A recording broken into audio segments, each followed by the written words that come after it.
Hi everyone, welcome part 2 class 12 chapter 9 financial management. Our next topic is investment decisions. We already discussed that we are going to discuss the financial decisions. Our next topic is financial decisions. Financial decision means related to finance we are taking some decisions. It is divided into three parts: investment decision, financing decision and dividend decision. Firstly, we are going to discuss investment decision. Every company is required to take three main financial decisions which are as follows कि हर एक company को कुछ main three financial decisions लेने पड़ते हैं related with finance. First one is investment decision. Resources are scarce and can be put to alternate use. की resources है वो स्कार्स है, रिसोर्सेज हमारे पास कम है, so they can be put to alternate use. वो एक दूसरे की जगह पे यूज किए जा सकते हैं. A firm must choose where to invest so as to earn the highest possible profits. कि एक फर्म एक बिजनेस ने चूज करना है कि हमने कहाँ इन्वेस्ट करना है, so we can earn highest possible profits. Investment decision क्या है? Where to invest, कहाँ पे इन्वेस्ट करना है. How the firm's funds are invested in different assets, that is different investment proposal. कि हमने किस इन्वेस्टमेंट प्रपोजल में इन्वेस्ट करना है, कौन सा हमारे बिजनेस के लिए बेनिफिशियल है और कौन सा प्रॉफिटेबल है और कौन सा प्रॉफिटेबल नहीं है. Okay, so it has two component. इसमें दो कंपोनेंट्स हैं हमारे पास. Working capital decision. Working capital क्या होती है? जो शॉर्ट टर्म के लिए होती है. It means short term investment decisions लेने हैं हमने, तो उसको हम किस कैटेगरी में डालते हैं? Working capital decisions. नेक्स्ट हमारे पास क्या है? Capital budgeting decisions. Capital budgeting decisions कौन से होते हैं? जो हमारे लॉन्ग टर्म से रिलेटेड होते हैं कि हम लॉन्ग टर्म पीरियड के लिए, लॉन्ग पीरियड के लिए इन्वेस्टमेंट डिसीजन ले रहे हैं, तो उनको हम क्या बोलते हैं? Capital budgeting decisions.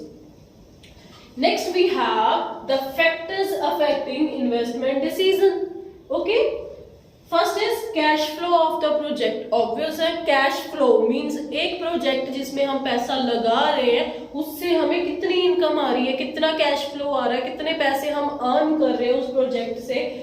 It is very very important for us. हम ये देखते ही हैं किसी भी चीज में पैसा लगाने से पहले कि हमें वो प्रॉफिटेबल है भी या नहीं भी, उसमें पैसा लगाना भी चाहिए या नहीं लगाना चाहिए. तो इसमें क्या देखते हैं हम? Series of cash receiveds and payment, कि उस इन्वेस्टमेंट प्रपोजल से हमें कितनी कैश रिसीव्स हो रही है और कितनी हमें पेमेंट्स करनी पड़ रही है फॉर एनालाइजिंग द और selecting the best proposal. Next we are analysing rate of return. Rate of return is what? कि हर एक प्रपोजल में कितना रिस्क इन्वॉल्व होता है, ठीक है, और उससे कितने एक्सपेक्टेड रिटर्न्स होते हैं, हम कितना मतलब इससे हमारी अर्निंग कितनी हो सकती है, expected returns, expected money we can earn.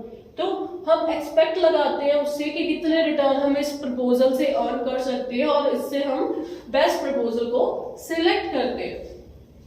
Third factor क्या है हमारे पास? Investment criteria involve. कि इन्वेस्टमेंट क्राइटेरिया में देखो हम कौन कौन सी चीजें देखते हैं कि क्या क्या क्राइटेरिया हम फॉलो करते हैं for selecting the best proposal. क्या है? देखो, interest rate, cash flows, rate of return. Rate of return we already discussed, cash flow we already discussed, interest rate. Interest rate में हम देखते हैं ना कि हम एक प्रपोजल में अगर पैसा लगा रहे हैं तो उससे हमें कितना इंटरेस्ट रेट मिल रहा है, हमें उस प्रोजेक्ट में पैसा लगा के कोई फायदा भी हो रहा है या नहीं हो रहा. Okay, next decision is, second decision is financing decision. Financing decision क्या है? रिलेटेड टू फाइनेंस, कि हमने पैसा कहाँ पे इन्वेस्ट करना है. फाइनेंसिंग डिसीजन में क्या इन्वॉल्व है? देखो हमारे पास it is a composition of funds from various long term sources or short term sources. कि हमने कहाँ से फाइनेंस रेज करना है, कौन से सोर्सेज से, शॉर्ट टर्म सोर्सेज से या लॉन्ग टर्म सोर्सेज से. So financing decision involves decision whether or not to use a combination of ownership और बोरोड फंड्स. कि हमने इनके कॉम्बिनेशन को यूज करना है या नहीं करना है, सिर्फ ऑनर्स फंड्स को यूज करना है या बाहर से भी बोरो करने हैं funds. Determining their precise ratio, मतलब उनकी proper particular ratio find out करनी है कि कितने ऑनर्स फंड यूज करने चाहिए, कितने परसेंटेज हमें बोरोड फंड्स यूज करने चाहिए. So firm needs judicious mix of debt and equity. Debt क्या है, जो हम बाहर से पैसा रेज करते हैं, और इक्विटी क्या है, हमारे खुद के owners funds. So debt involve financial risk, debt में हमारे लिए रिस्क होता है क्योंकि हमें डेट पे जो हम बाहर से पैसा रेज करते हैं उस पे हमें इंटरेस्ट पे करना पड़ता है, और जो शेयर होल्डर फंड्स हैं उन पे कोई फिक्स्ड कमिटमेंट नहीं होती पेमेंट ऑफ रिटर्न की, उस पे हमें एक फिक्स्ड पेमेंट करनी पड़ती है इंटरेस्ट की। अगर आप बाहर से किसी से लोन लोगे तो उस पे आपको एक फिक्स्ड रेट ऑफ इंटरेस्ट की पेमेंट करनी पड़ेगी, और अगर आप अपने खुद के फंड्स यूज कर रहे हो तो उस पे कोई भी फिक्स्ड रेट ऑफ रिटर्न नहीं है। So ownership fund versus debt funds की हमने कंपेयर करना है कि किसको यूज करना है और कितनी रेशो में यूज करना है। Next we have the factors affecting financing decision. कौन कौन से फैक्टर्स अफेक्ट करते हैं हमारे फाइनेंसिंग डिसीजन को? सबसे पहले तो कॉस्ट, कि किस सोर्स से हम फंड्स रेज कर रहे हैं, उसकी कॉस्ट हमें कितनी पड़ रही है, हम चीपेस्ट सोर्स को ही सिलेक्ट करेंगे। सेकंड क्या है, रिस्क। रिस्क हमने ऑलरेडी डिस्कस किया कि रिस्क क्या है, हर एक सोर्स का अपना अपना रिस्क है। हम more risk is associated with borrowed funds, अगर हम बाहर से पैसा लेते हैं तो उसमें रिस्क ज्यादा होता है क्योंकि हमें एक फिक्स्ड रेट ऑफ इंटरेस्ट की पेमेंट करनी पड़ती है, ठीक है। नेक्स्ट क्या है, फ्लोटेशन कॉस्ट। फ्लोटेशन कॉस्ट क्या है कि पैसा रेज करने के लिए हमें कितने पैसे खर्च करने पड़ते हैं, उसको हम फ्लोटेशन कॉस्ट बोलते हैं, ठीक है। प्रॉस्पेक्टस खरीदने के लिए कोई एक्सपेंसेस खर्च करना पड़ा, अंडरराइटर ब्रोकर की कमीशन देनी पड़ी, कोई भी एक्स्ट्रा पैसे जो हम पैसा रेज करने के लिए कॉस्ट खर्च कर रहे हैं उसको हम फ्लोटेशन कॉस्ट बोलते हैं, तो उसको भी हम कंसीडर करेंगे। Higher the flotation cost less attractive is the source of finance. अगर फ्लोटेशन कॉस्ट ज्यादा होगी तो हम उस सोर्स को प्रेफर नहीं करेंगे। Fourth is cash flow position of the business. Cash flow position क्या है कि हमें उस फाइनेंस से उस कंपनी की जो कैश फ्लो पोजीशन है वो कितनी अच्छी है। It can easily use borrowed funds और पे इंटरेस्ट ऑन टाइम, कि अगर कंपनी की अर्निंग अच्छी है तो कंपनी बोरोड फंड्स यूज कर सकती है और इंटरेस्ट भी टाइम पे दे सकती है।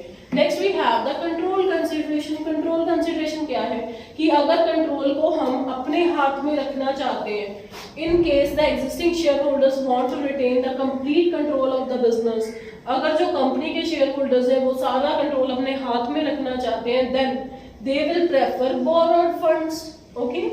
अगर वो ready for dilution of control, अगर वो अपना कंट्रोल छोड़ने के लिए तैयार है, then they will use equity for raising finance. Next is what, state of capital markets. हम देखेंगे कि क्या स्टेट चल रही है हमारे कैपिटल मार्केट में, बूम चल रहा है, रिसेशन चल रहा है। अगर बूम चल रहा है तो हम शेयर्स इशू करेंगे, ऑनर्स फंड इशू करेंगे। अगर डिप्रेशन पीरियड चल रहा है तो हम डेट इशू करेंगे। Next is what, last factor is what, period of finance. For permanent capital requirement, हम कैपिटल की परमानेंट रिक्वायरमेंट को कंप्लीट करने के लिए इक्विटी शेयर्स यूज करते हैं, ठीक है। For long term and for medium term requirement, preference shares और debenture can be used for raising finance. So these are the factors affecting financing decisions.